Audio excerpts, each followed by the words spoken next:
찬송하시겠습니다. 찬송가 406장입니다. 찬송가 406장. 고난대 영원 편히 싣고나 풍랑이로도 안전한 포구 폭풍까지도 가슴이 쉬는 주의 영원한 바르디에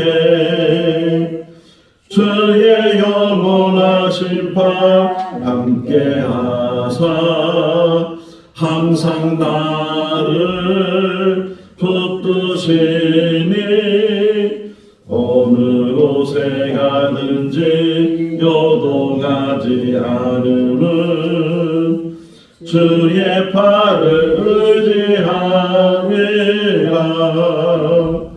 세상 친구들 나를 버려도 예수는 함께 동행함으로 주의 은혜가 충만하리니 주의 영원한 바르디에 주의 영원하신 발 함께하사 항상 나를 붙드시니 어느 곳에 가든지 요동하지 않음은 주의 팔을 의지함이라. 나의 믿음이 연약해져도 미리 예비한 힘을 주시며 위태할 때도 안보하시는 주의 영원한 바르지에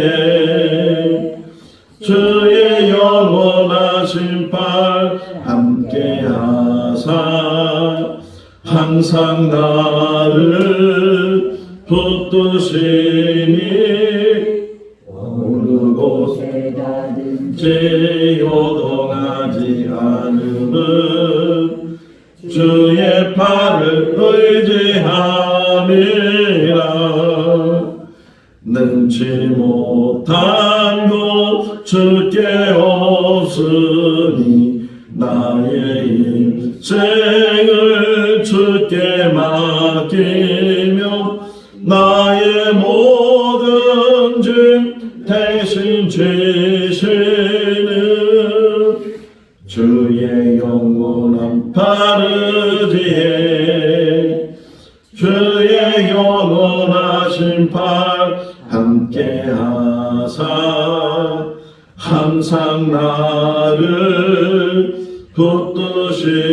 붙드시니 어느 곳에 가든지 요동하지 않음은 주의 팔을 의지함이라. 창세기 43장 1절에서 15절 말씀입니다. 창세기 43장 1절에서 15절 말씀. 그 땅에 기근이 심하고 그들이 애굽에서 가져온 곡식을 다 먹으매 그 아버지가 그들에게 이르되 다시 가서 우리를 위하여 양식을 좀 사오라. 유다가 아버지에게 말하여 이르되 그 사람이 우리에게 엄히 경고하여 이르되 너희 아우가 너희와 함께 오지 아니하면 너희가 내 얼굴을 보지 못하리라 하였으니 아버지께서 우리 아우를 우리와 함께 보내시면 우리가 내려가서 아버지를 위하여 양식을 사려니와 아버지께서 만일 그를 보내지 아니하시면 우리는 내려가지 아니하리니 그 사람이 우리에게 말하기를 너희의 아우가 너희와 함께 오지 아니하면 너희가 내 얼굴을 보지 못하리라 하였음이니이다. 이스라엘이 이르되 너희가 어찌하여 너희에게 또 다른 아우가 있다고 그 사람에게 말하여 나를 괴롭게 하느냐. 그들이 이르되 그 사람이 우리와 우리의 친족에 대하여 자세히 질문하여 이르기를 너희 아버지가 아직 살아계시느냐 너희에게 아우가 있느냐 하기로 그 묻는 말에 따라 그에게 대답한 것이니 그가 너희의 아우를 데리고 내려오라 할 줄을 우리가 어찌 알았으리이까. 유다가 그의 아버지 이스라엘에게 이르되 저와 이를 나와 함께 보내시면 우리가 곧 가리니 그러면 우리와 아버지와 우리 어린아이들이 다 살고 죽지 아니하리이다. 내가 그를 위하여 당부가 되오리니 아버지께서 내 손에서 그를 찾으소서. 내가 만일 그를 아버지께 데려다가 아버지 앞에 두지 아니하면 내가 영원히 죄를 지리이다. 우리가 지체하지 아니하였더라면 벌써 조금 갔다 왔으리이다. 그들의 아버지 이스라엘이 그들에게 이르되 그러할진대 이렇게 하라.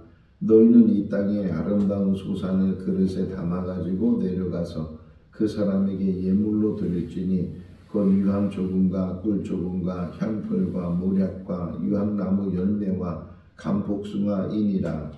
너희 손에 갑절의 돈을 가지고 너희 저 아비의 도로 있던 그 돈을 다시 가지고 가라. 혹 잘못이 있었을까 두렵도다. 내 아우도 데리고 떠나 다시 그 사람에게로 가라. 전능하신 하나님께서 그 사람 앞에서 너희에게 은혜를 베푸사 그 사람으로 너희 다른 형제와 내 열매를 돌려보내게 하시기를 원하노라. 내가 자신을 잃게 되면 이르리라. 같이요. 그 형제들이 예물을 마련하고 갑절의 돈을 가지고 베냐민을 데리고 애굽에 내려가서 요셉 앞에 서니라. 아멘.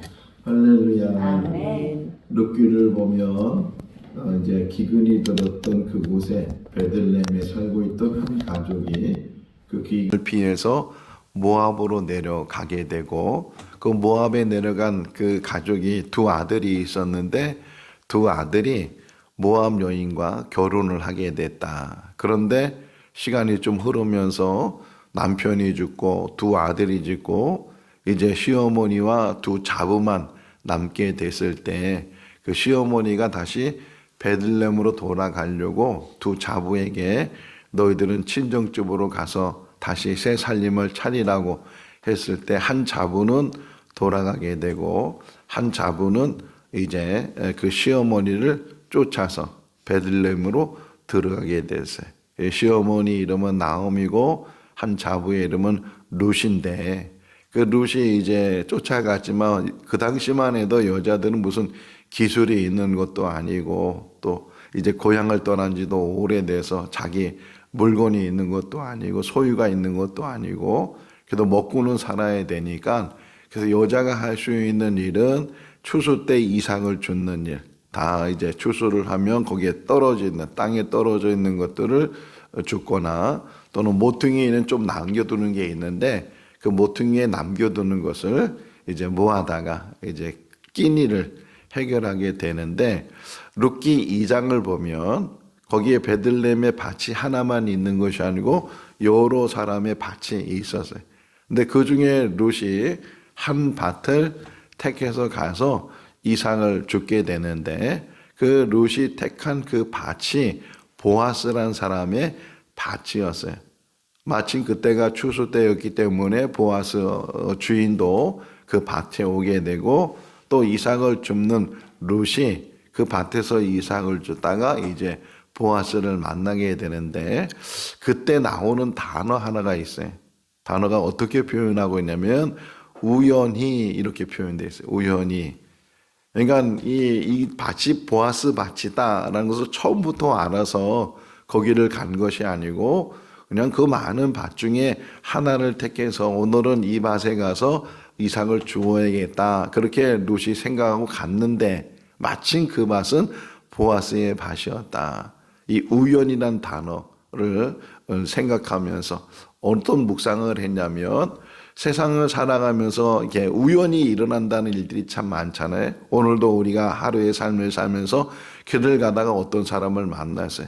그는 만나려고 약속한 것도 아니고 그랬는데 길을 가다 만나면 그걸 뭐라 그래요? 우연히 만났다고 하잖아요. 이 세상의 모든 표현들은 우연히 뭔가를 일부러 하려고 한 것도 아니고 계획한 것도 아닌데 그런데 그 모든 일들 속에서 어떤 사건이나 어떤 일들이 일어나게 될 때 그건 자연스럽고 우연히 일어나는 일이다 이렇게 표현할 수 있는데 근데 성경은 우리가 성경을 읽고 성경을 묵상하고 그런 가운데 일반적으로 생각할 때 표현할 때는 우연이라고 말할 수 있지만 우리가 말할 수 있는 것은 그 일반적인 우연히 일어나는 일 속에서도 하나님의 섭리가 있고 하나님의 뜻이 있는 줄로 믿습니다. 지금 기근이 들으거나 또 기근 때문에 이 야곱의 식구들이 애굽으로 가서 양식을 구하는 모든 일들이 자연적인 현상이잖아요. 기근이 안 들었으면 애굽에 갈 필요도 없고 양식을 구하러 갈 필요도 없고 그런데 기근이 심해서 오늘 1절 시작이잖아요. 기근이 심해졌다. 더 심해졌다. 애굽에서 사온 양식이 다 떨어지게 되고 이제 다시금 굶주리게 되는 그런 상황 속에서 어쩔 수 없이 부득이하게 애굽으로 내려가야 되는 그런 상황에 처했을 때 지금 이 이야기가 전개되어 있다는 거예요. 그러니까 어떻게 보면 자연적인 일이고 우연히 일어나는 일들이지만 그러나 그 우연 안에 들어가는 모든 일들 속에 하나님의 간섭하심이 있고 하나님의 섭리가 있는 줄로 믿습니다. 우리의 삶도 마찬가지예요.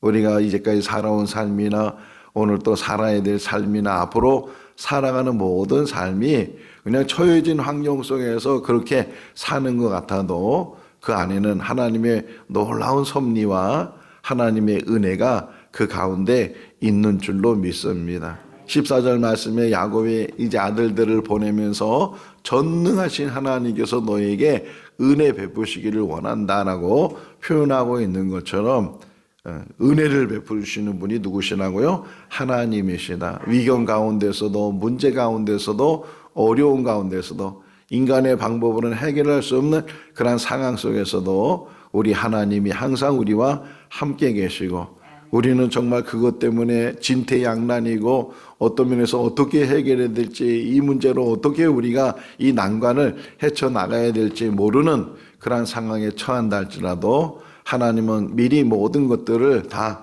예비하시고 그 모든 것들을 선하게 이루실 줄로 믿습니다. 하나님을 사랑하는 자에게는 모든 것이 합력하여 선을 이루는 것처럼 우리가 하나님을 사랑하는 모든 삶 가운데 지금은 참 큰 문제에 만난 것 같고 지금은 이제 그 문제로 인해서 무너지는 것 같고 모든 것이 끝난 것 같지만 하나님은 오히려 인간의 마지막을 통해서 하나님의 시작을 이루시는 분이시고 어떤 면에서 성경은요 믿음이라는 게 뭐냐 믿음은 내가 하는 게 아니고 하나님이 하실 수 있도록 그분에게 맡기는 거예요. 믿음이라는 게 물론 그렇다고 해서 뭐 내가 다 태평하게 아무것도 안 하고 그런 게 아니고 나태하거나 게으르거나 모든 것들을 다 그냥 하나님이 알아서 하겠지 그래가지고서 그 모든 것에 대해서 신경을 안 쓰고 손을 내려놓는 것이 아니고 내가 할 수 있는 도리는 최선을 오늘 본문을 보세요.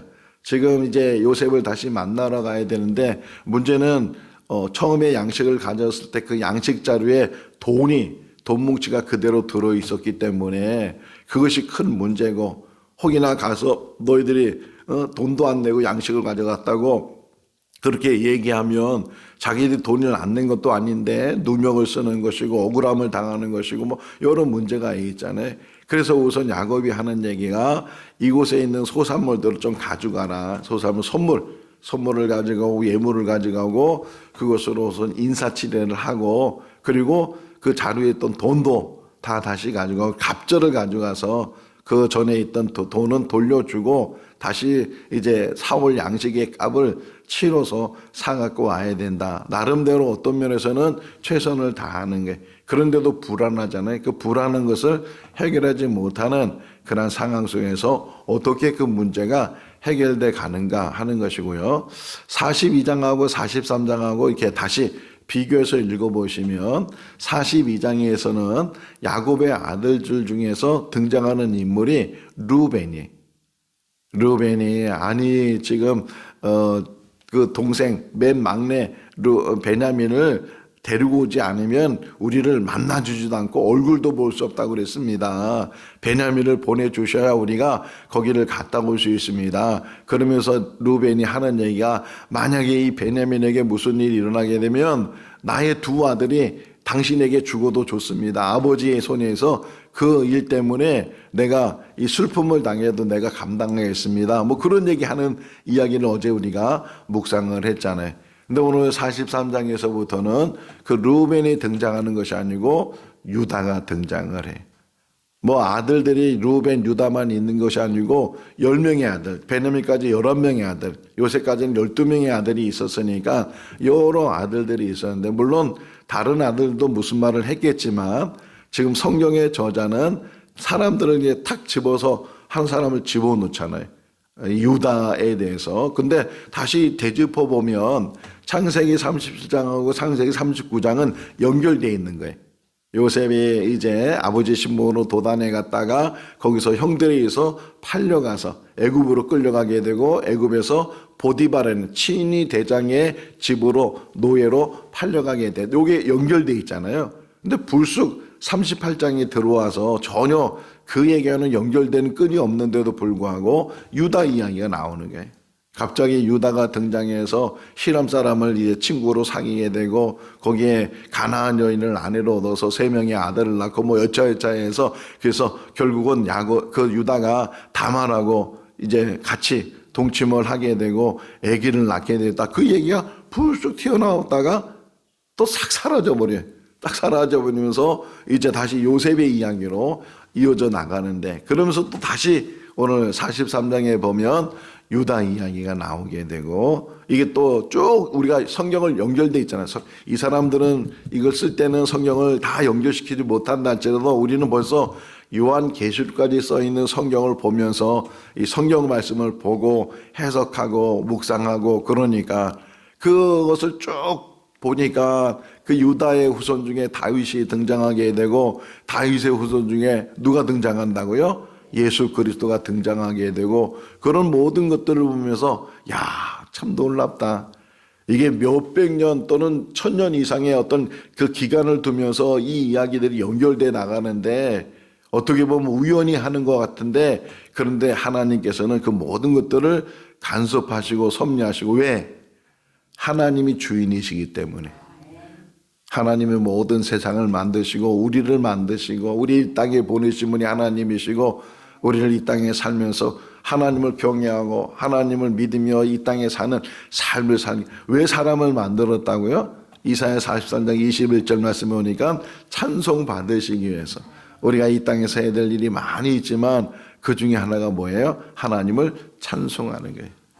어제 금요 기도회 때 10명 이상이 나와서 같이 뜨겁게 찬송하고 뜨겁게 기도하고 우리 박 목사님 오면서도 그 얘기잖아요. 사람이 많을수록 더 신이 나고 그런다고. 정말 그 찬송이 뭐 한 명이 찬송하면 어떻고 2명이 찬송하면 어떻게 하세요? 그냥 마음을 열고 마음을 다하고 마음을 향해서 하나님을 향해서 어떤 분은 일어나서 찬송하고 기쁨을 가지고 찬송하고 정말 마음을 다하고 몸을 다해서 하나님을 찬송하는 그런 삶이 우리 삶이 돼야 될 줄로 믿습니다. 다시 유다 이야기를 보게 되면 또 르우벤하고 유다하고 비교가 돼. 자, 르우벤은 아버지에게 베냐민을 좀 데려가게 해주세요. 만약 베냐민에게 문제가 생기면 뭐를 담보를 했어요? 자기 두 아들을 담보했는데 오늘 여기 보면 누가 담보 구절을 말씀해 보면 누가 담보가 됐어요? 자기 자신. 자기 자신. 야, 이 말 한마디가요. 말 한마디에 천냥빚을 갚는다고 이 자세와 이런 모든 것들이 실제로 유다는 요셉을 팔아버리는데 앞장선 사람이잖아요. 유다는 그냥 구동대에 있는 것을 상인들 진앙을 보고 유다가 앞장서 가지고서 야 우리 동생을 죽이지 말고 저 상인들한테 팔아버리자. 이거는 죽이는 거와 똑같다는 거예요. 걔가 뭐 하겠냐 가서 노예로 살다가 그냥 없어지는 인생을 살 텐데 우리 손으로 피를 봐야 되겠냐 꼭 피를 봐야 우리가 마땅하겠느냐 그러면서 제일 앞장서서 팔았던 그 유다가 이렇게 변해돼 나가고 나중에 이제 은잔 시험이 있은 후에 베냐민이 잡혀왔을 때 요셉은 뭐라고 요구하냐면 베냐민만 종을 삼겠다. 베냐민 두 너희들은 가라 그랬을 때 그때 또 앞장서서 말한 사람이 유다예요. 저 아이가 죽으면 우리 아버지도 죽습니다. 저들은 생명이 하나입니다. 우리 막내를 좀 보내주시고 제가 대신 제가 다 짊어지겠습니다. 오늘 내일 설교 중심이 헌신이거든요. 헌신에 뭐가 헌신이가? 우린 잠깐만 헌신하면 일을 많이 해야 되고 뭔가 뭐 해야 되고 물론 그 안에 많은 헌신이라는 의미가 들었지만 정말 중요한 헌신이 뭐냐? 짐을 지는 거예요. 짐을 지는 거. 제가 짐을 지겠습니다. 이 짐이라는 게 뭐냐? 책임이라는 게 제가 책임지겠습니다. 그 대표적인 게 뭐냐? 십자가예요. 그러면서 그 십자가 지신 주님이 제자들 향해서 사람들 향해서 뭐라고 얘기한다고요? 수고하고 무거운 짐진 자들아 다 내게로라 내가 너희를 할렐루야. 그 의미는 뭐예요? 대신 그 짐을 지시겠다는 게 우리의 무거운 짐을 다 대신 짊어지시고 가신 것이 골고다 언덕까지 지구한 십자가고 골고다 언덕에서 못 박히신 십자가고 또 심지어는 죽음으로 우리의 모든 짐을 다 대신 지신 분이시다. 어쨌든 유다가 얘기하는 거예요. 그 요셉이 말하기를 그 주인이 말하기를 이제는 또 얼굴을 보기 위해서는 막내 아우를 베냐민을 데리고 오라고 그랬습니다. 만약에 베냐민을 데려가지 못하면 그러면 우리는 가지 않겠습니다. 이렇게 얘기해요. 그러니까 6절에 야곱이 뭐라고 얘기냐면 아직도 야곱이 변화되지 못했다는 걸 또 알 수 있는데 왜 쓸데없는 말을 했냐? 아니 왜 동생이 있다고 말했냐? 그냥 니들끼리 가서 10명이 갔으면 그 10명이 그냥 해서 그렇게 양식만 사갖고 오면 되지. 굳이 왜 그 동생이 있다고 말해서 내가 지금 나를 왜 이렇게 벌써 요 말도 그 있어요. 누구 중심이에요? 자기 중심이 아직도. 야곱이 그렇게 나이가 들고 그렇게 신앙적인 훈련을 받고 그러는데도 우리도 마찬가지예요. 항상 우리는 자기 중심 속에서 모든 것을 판단하고 그 기준이 되고 그러는 왜 나를 괴롭히냐. 지금 문제가 뭐예요? 지금 가족이 다 살아야 되고 그런데 지금 이 야곱은 거기보다는 자기 집착. 태어날 때부터 야곱의 모습은 뭐예요? 집착하는 사람이었어요. 먼저 태어나려고 앞에 태어나는 자의 그 발목을 잡아서 이름이 야곱 발꿈치를 잡았다 하는 그런 표현으로 뭐 어린아이가 뭘 알겠습니까만은 그럼에도 불구하고 그의 이제 삶을 보여주는 그런 모습들인데 형이 되지 못한 것에 대한 집착 그래서 팥죽으로 장자의 명분을 사기도 하고 또 장자의 축복을 형 대신에 속여서 받기도 하고 그런 일들 또 라반의 집에 가서도 라헬에 대한 집착 라헬하고 반드시 결혼해야 되겠다는 레아가 먼저 들어왔을 때도 굳이 또 7년을 더 일해가면서 라헬을 이제 아내로 얻게 되고 이런 일들 또 라헬이 이제 애를 낳고 죽었는데 그 라헬이 죽으니까 라헬이 낳은 그 요셉을 특별히 더 집착하게 되고 요셉이 또 죽었다는 소문을 듣게 되고 요셉이 이제 없어지게 됐을 때 그 동생 베냐민에 대한 집착 이런 집착들 지금도 왜 지금 양식을 못 살아간다고요?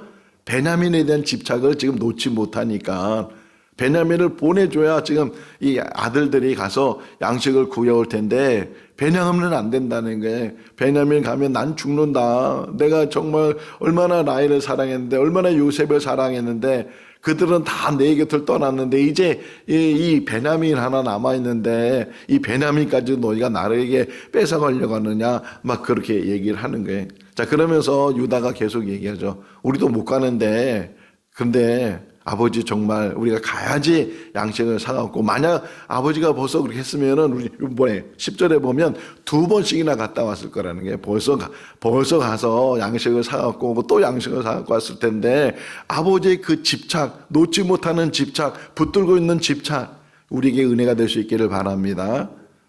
이런 믿음이 뭐냐 신앙이 뭐냐 성숙이 뭐냐 내가 꽉 붙들고 있는 거 이거 넣으면 안 된다는 거 이걸 놓는 거예요. 그 대표적인 이야기가 창세기 22장에 아브라함의 이삭을 제물로 바치는 거예요. 아브라함에 있어서 가장 큰 집착은 뭐예요? 이삭의 이삭.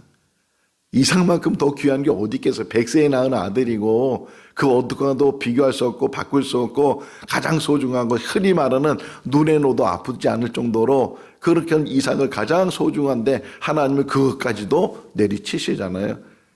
모리아산에 가서 제물로 바치라고 했을 때 그때 아브라함이 딱 노는 순간에 오늘 그 얘기가 나와요. 6절에서는 왜 나를 괴롭게 하느냐 이렇게 얘기했던 야곱이 14절에 가서 보게 되면 내려놔요.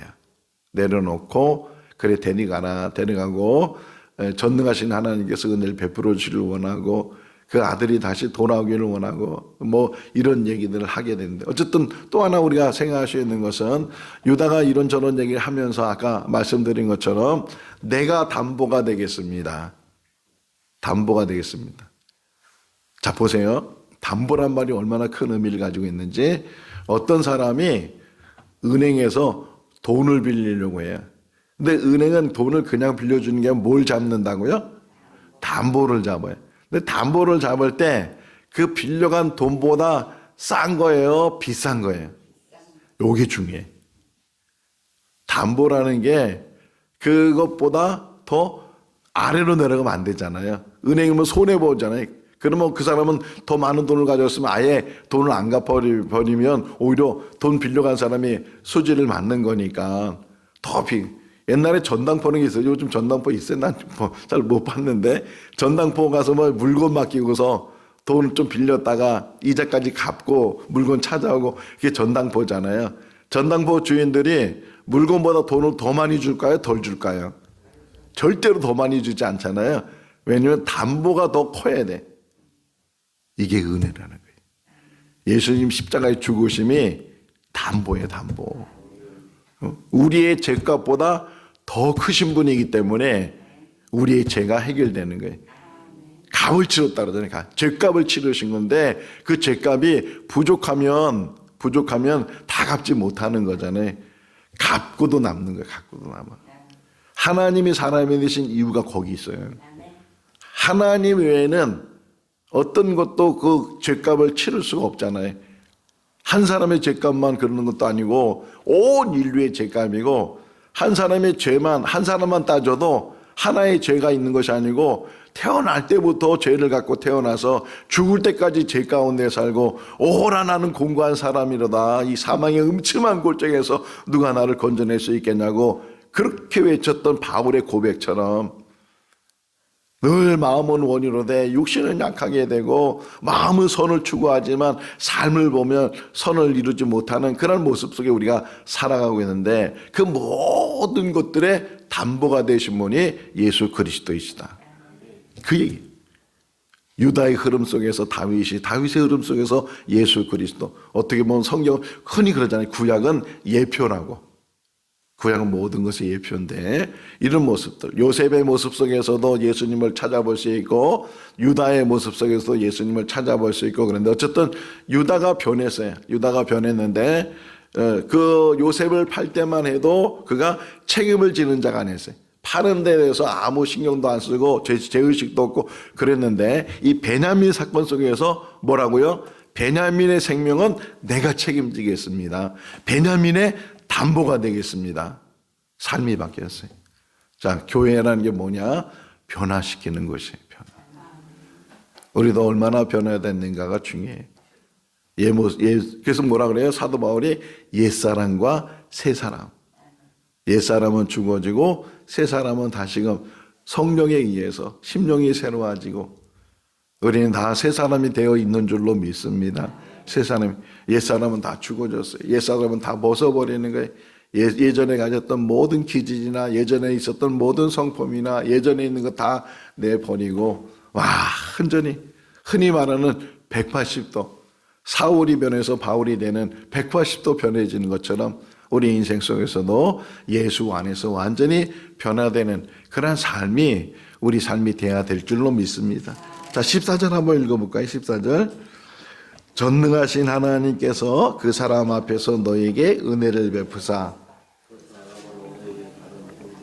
베냐민만 돌려보내게 하시기를 원하노라. 내가 자식을 잃게 되면 이러리라. 완전히 야곱도 변화됐어요. 야곱도. 자기 중심, 집착 중심 그런 야곱이 이제는 왜요? 환경이 내려오는 수밖에 없어요. 하나님이 때로는 환경을 몰아가셔요. 내려놓을 수밖에 없는 환경. 더 이상 붙들고 있으면 죽을 수밖에 없는 그런 환경 속에서 어떻게 한다? 놓게 하는 거예요. 중요한 단어 14절에서 중요한 단어가 뭐냐면 우리에게 주는 교훈이에요. 내려놓음이야. 내려놓음. 이용규 선교사님이 내려놓음이라는 책으로 우리에게 많은 감동을 주고 몽골에서 같이 있었거든요. 같이 있었는데 그분은 하버드 대학에서 박사학위를 받았고 얼마든지 교수의 길을 갈 수 있고 출세의 길을 갈 수 있고 그런데 다 내려놓고 그 오지아 같은 그 몽골에 가서 그 몽골 사람들을 위해서 섬기고 수고하고 지금은 인도네시아 가서 또 계속 선교하고 있는데 내려놓음. 근데 그것도 모자라서 다음에 나온 책이 더 내려놓음. 더장 하나 더 붙은. 근데 이 내려놓음이 얼마나 어려운가. 그분은 다 내려놨는데 오히려 그것 때문에 더 유명해졌어요. 유명 인사가 되고 사람들마다 그냥 추앙하고 막 그래. 그게 더 괴로운 거예요. 자기 딴은 다 내려놓고 살려고 하고 다 하나님 앞에 헌신하고 그랬는데도 또 사람 주변에서 사람들이 훌륭하다고 정말 귀하다고 막 그러다 보니까 또 그게 또 칭찬이 되고 그것이 혹이나 자만이 되고 몽골을 떠난 이유 중에 하나 그 이유예요. 떠난 이유 중에 하나가 정말 우리 인생 속에서 내려놓는 게 쉽지 않지만 내려놓는 거예요. 다. 심지어 지금 야곱이 뭘 못 내려놨어요? 뭐를 못 내려놨어요? 야곱이 자녀를 못 내려놨잖아요. 베냐민을 못 내려놨잖아요. 우리도 우리가 갖고 있는 붙들고 있는 자녀를 붙들고 있든지 재물을 붙들고 있든지 지위를 붙들고 있든지 세상의 그것들을 뭐에 붙드는 것은 의지한다는 거예요. 그걸 의지하고 그게 자기에게 안심을 주고 행복을 주고 베냐민이 있어야 내 마음이 편해지고 내 마음이 안심을 주고 내가 사랑하는 것이 지속되는 것 같고 이런 것들 항상 그 모든 것들이 야곱이 아직도 부족한 부분이 많이 있는데 그 부분 속에 하나가 뭐냐면 아직도 하나님에 대해서 맡기지 못하는 부분. 근데 14절을 딱 보게 되면 이르면 이르리라. 요 고백이 뭐예요? 누구하고 비슷해요? 에스더가 고백하는 거. 뭐라고 고백해요? 죽으면 죽으리라. 내려놓았기 때문에. 내 생명처럼 귀한 게 어디 있어요? 그럼에도 불구하고 이 민족을 살리기 위해서 내가 혹 죽는다 할지라도 내 생명까지도 내가 내려놓겠다. 그게 죽으면 죽으리라는 고백인 것처럼 이르면 이르리라. 뭐 정말 돌아오기를 바라는데 여기 보면 다른 형제라는 표현이 하나 나오죠. 다른 형제는 누구예요? 갇혀있는 시므온 한 사람을 갇혀놓고 그 나머지를 이제 집으로 돌려보냈는데 그 다른 형제 시므온도 돌아오기를 원하고 베냐민도 돌아오기를 원하지만 혹이나 만에 하나 잃게 되면 이제는 잃을 것이다. 요 의미는 뭐냐면 상실감이 아니고 뭐라고 썼어요? 처음에 시작이 14절 처음에 시작이 전능하신 하나님께서 은혜를 베풀어 그 사람에게 은혜를 베푸고 우리에게 은혜를 베풀어서 그래서 다 갇혀있는 아들도 돌아오고 이제 보내는 베냐민도 돌아오고 너희들도 돌아오고 다 돌아오기를 원한다. 그러나 그 모든 것들은 하나님 손에 맡긴다. 잃게 되면 잃는다는 거예요. 우리는 기도하면서 꼭 그것이 성취돼야 되고 가져야 되고 이루어져야 되고 뭔가 쌓아야 되고 그게 기도 응답으로 생각하잖아요. 근데 예수님의 기도 속에서 뭐라 그래요? 내 뜻대로 마옵시고 아버지 뜻대로. 그러면서 그 과정이 뭐예요? 기도의 결과가 뭐예요? 자기 희생이에요. 자기 희생. 우리 삶 가운데서도 기도해서 뭔가 이루는 것이 아니고 기도해서 하나님의 뜻을 통해서 내가 헌신하는 것이고 내가 죽어지는 것이고 하늘의 밀이 땅에 떨어 죽지 않으면 하늘 그대로 있고 죽으면 많은 열매를 맺느니라 말씀하고 있는 것처럼 정말 우리 한 번 사는 인생이지만 이 한 번 사는 인생을 어떻게 살아야 되는지 뭐가 값진 인생인지 뭐가 진실된 인생인지 우리도 아직도 훈련돼야 되고 깨달아야 되고 하는데 제일 중요한 건 오늘 주는 교훈 중에 하나가 맡기는 거예요. 하나님께 맡기. 자, 그래서 결론이에요. 15절 끝부분에 보게 되면 그래서 베냐민을 데리고 그 요셉의 아들들이 야곱의 아들들이 애굽으로 내려가서 누구 앞에 섰다고요? 누가 앞에 섰다고요? 요셉 앞에 섰더라 이렇게 표현하고 있어요. 요셉은 누구예요? 자기들이 팔아버린 동생이에요. 아직도 모르지만 그가 누군지 정체를 모르는 가운데 있지만 우리는 알고 있단 말이에요. 그러니까 요셉은 어떤 면에서 피해자고 그 요셉 앞에 있는 형들은 피의자. 이렇게 만약 재판적으로 용어를 사내면 피해자가 있어요. 피해자가 앞에 있는데 피의자가 자기를 버리고 자기를 고통 속에 빠뜨리고 그리고 자기를 죽이려고 했고 그런 형들이 이제 앞에 섰을 때 인간적으로 보게 되면 이 원수를 갚는 그런 순간이 될 수 있고 그런데 성경적으로 보니까 이 자리가 다시금 회복의 자리다. 교회는 회복하는 것이 회복. 한 사람 한 사람 회복하고 관계를 회복하고 삶을 회복하고 우리 모든 삶 속에서 하나님이 섭리하시고 하나님이 주관하시고 하나님이 이끄시는 가운데 그 막다른 골목이 끝이 아니고 그 막다른 골목 속에서 회복의 역사를 이루신 분이 하나님이시다. 계속 요셉의 이야기를 추적해 가면서 묵상해 가면서 하나님이 어떤 분이신가 또 하나님이 어떻게 섭리하는가 이런 것들을 잘 깨닫고 우리의 모습을 보고 우리들도 아직도 부족한 부분 내려놔야 될 것이 무엇이 있는지 내가 뭘 집착하고 있는지 그 집착 속에서 이루어지는 일들이 어떤 일인지 이런 것들을 깨달으면서 믿음 안에서 더 성숙해 가는 우리 모두가 다 될 수 있기를 주님의 이름으로 축원합니다. 기도하겠습니다. 사랑이 많으신 하나님 아버지 한 주간도 지켜주시고 은혜 가운데 인도하여 주신 것 감사합니다. 세상에는 기근이 들어서 양식을 구하는 일들이 일어나게 되고 거기에 야곱의 가족들도 양식을 구하는 모습을 보게 됩니다. 이거는 자연적인 현상인 것 같고 우연히 일어난 일 같지만 그러나 그 모든 사건 속에 또 사람들의 만남 속에 하나님이 간섭하시고 하나님이 이루시는 줄로 믿습니다. 아버지 20여 년 전에 있었던 그 사건이 다시금 이제 풀어질 수 있도록 하나님께서 인도하시는 줄로 믿습니다. 우리의 삶 가운데서도 과거에 얽매였던 것 아직도 해결되지 못한 것 그런 모든 것들이 주여 해결되는 은혜가 있게 해주시고 우리에게도 내려놓음의 은혜가 있게 하여 주시옵소서. 주님 뜻대로 살기로 했다고 말로만 고백하는 것이 아니고 우리 삶 가운데 주님 뜻에 맡겨서 우리가 살아갈 수 있도록 도와주시고 오히려 그것 때문에 더 희생을 당하고 더 어려움을 당하고 심지어는 생명을 잃는다 할지라도 그것이 바른 길이고 그것이 하나님이 원하시는 길인 줄로 믿습니다. 끝까지 믿음 안에서 승리해 나가는 우리 모두가 되게 하여 주시옵소서. 오늘 하루의 삶도 지켜주시기를 간절히 바라옵고 예수 그리스도 이름으로 기도하옵나이다. 아멘. 마쳤습니다.